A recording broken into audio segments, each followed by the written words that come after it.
Have you ever looked at an electric vehicle and thought, why does it look like a refrigerator? Can it just look normal and cost $30,000 less? Better yet, have you ever looked at an old car and thought, man, if we could shove a bunch of newer technology into this old relic, that'd be really cool. Me too. This is an all-electric 1980s pickup truck. A year ago, I bought this 1982 Toyota pickup. This thing is 44 years old. Back then, these were manufactured with practicality and cost in mind, and you can definitely tell. But this isn't your average old pickup. Its powertrain is all electric. So in this video, I'm going to show you how I took this old pickup truck that I bought with a blown motor and converted it into an all-electric commuter with mostly recycled parts. Let's get into it. We'll start with a quick overview of the base of the conversion. As I mentioned, it's a 1982 Toyota pickup, and that is literally the model name on the title. It's a regular cab, long bed, two-wheel drive, and best of all, it's a 5-speed manual. And it stayed that way. I bought this truck with a clean title and a blown motor, and sadly the 22R had a rod cap go bye-bye. The truck has some rust in the bed, but the cab and frame are pretty clean, and I was determined to keep this old truck on the road. So, the first order of business was to remove the old engine and the gas tank. That's pretty easy, just disconnect some hoses, undo some bolts, edit out about 7 hours of labor, and we have an empty engine bay. Now how are we going to power this thing?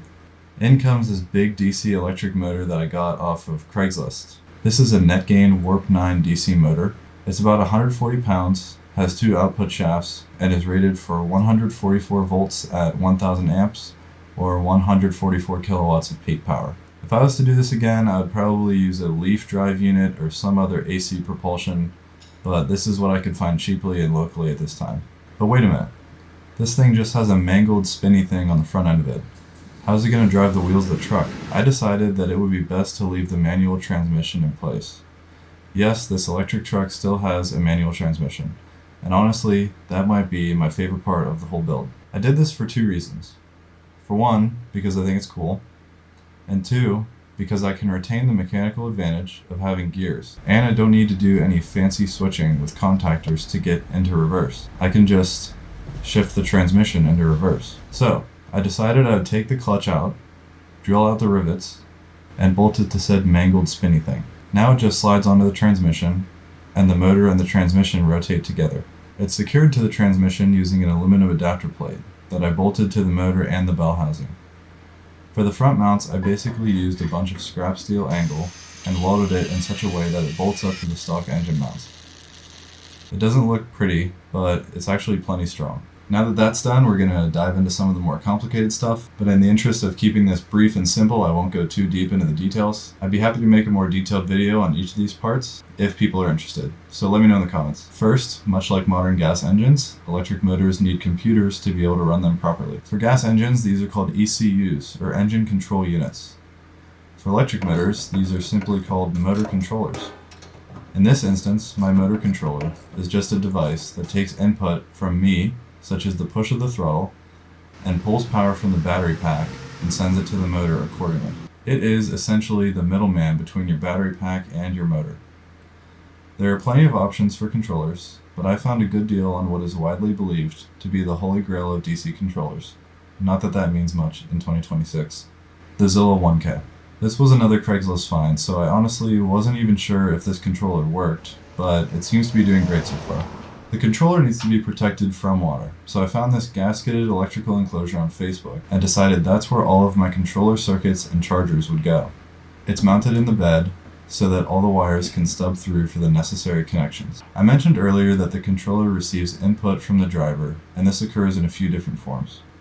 First, I wired it in such a way that when the key is not on, the car won't move. Pretty smart. I did this by wiring one of the spare ignition fuses to the key switch input on the controller. For my throttle input, I chose to use a throttle pedal from a 2009 Toyota Prius. Naturally, it took a bit of custom fabrication to get it to fit right, but I was able to make it work. This pedal is safe and redundant, and I wired it directly into the controller. You gotta love an 80s pickup with drive-by-wire. And of course, aside from the 12-volt signal connections, the controller also has high-power connections to the motor and the high-voltage battery pack. The high-power connections to the controller are fused, and the connection to the battery also has a main contactor, which is kind of like a big switch. That main contactor is what allows me to turn the vehicle on and off using the original key. And that brings us to our last big piece of the puzzle. Of course, no electric vehicle is complete without a high voltage battery pack, otherwise known as the traction pack. Much like the motor and controller setup, there are many ways you can build a traction pack. In my case, I chose to use the battery modules from an old Tesla Model S. This is a common choice for conversions because they generally have the best energy density around. I only use part of the original Tesla pack, which you can do because the batteries are built from a dozen or so identical modules depending on the size of the battery in the Tesla. Personally, I use 5 wired in series to give me a 120 volt pack. The pack weighs about 250 pounds and is just over 26 kilowatt hours in capacity.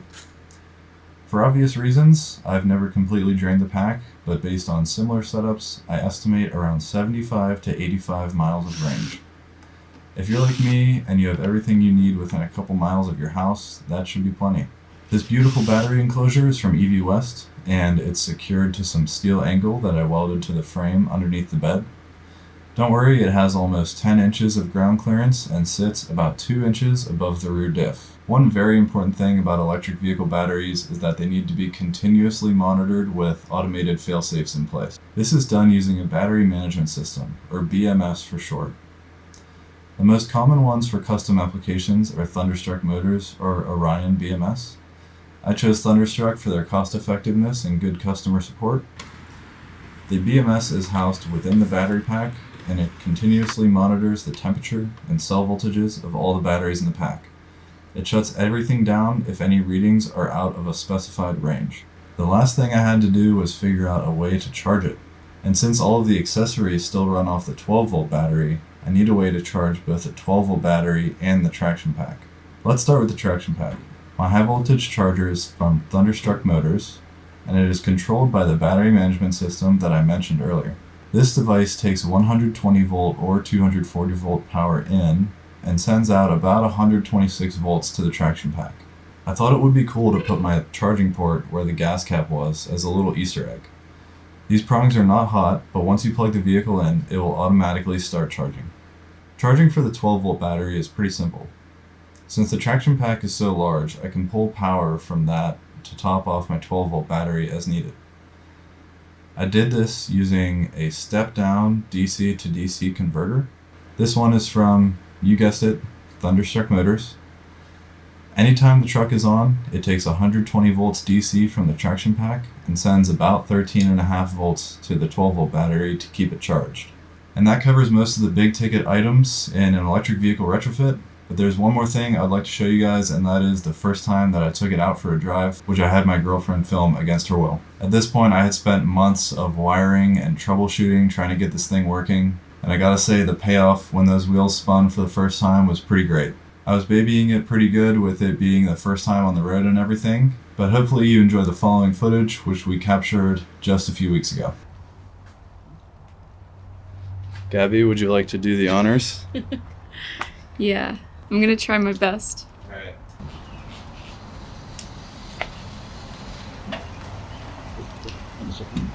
Uber for Gabby? You jump in? Yeah.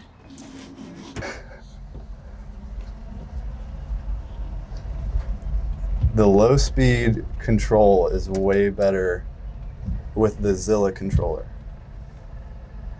With the Curtis controller, it would jerk around if you try to go 1 or 2 miles per hour.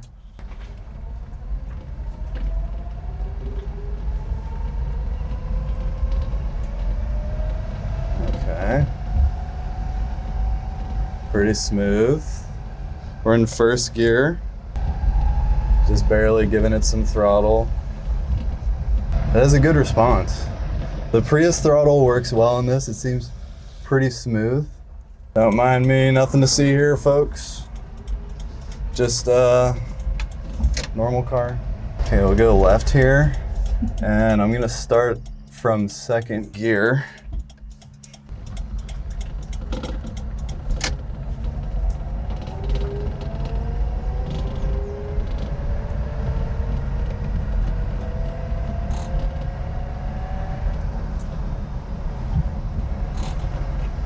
Nice. It's driving pretty good. What do you think? Yeah, it's very smooth. I haven't gone much over 25 yet, but I'm not hearing any funny noises or anything, which is good.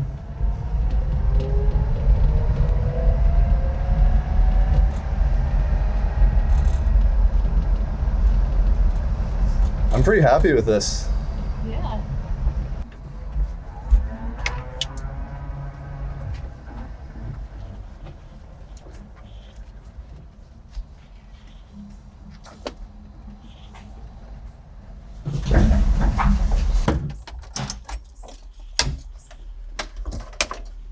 Oh, power steering is such an amazing thing, and you don't realize it until you drive without power steering, and it's a total pain in the butt. But that went well, I think. Yeah. What do you think? I think so too. Nice. Wow, what an awful park job. Yeah. Yeah. It's a lot of work. Wondering what you've been doing in there for the month. Yeah.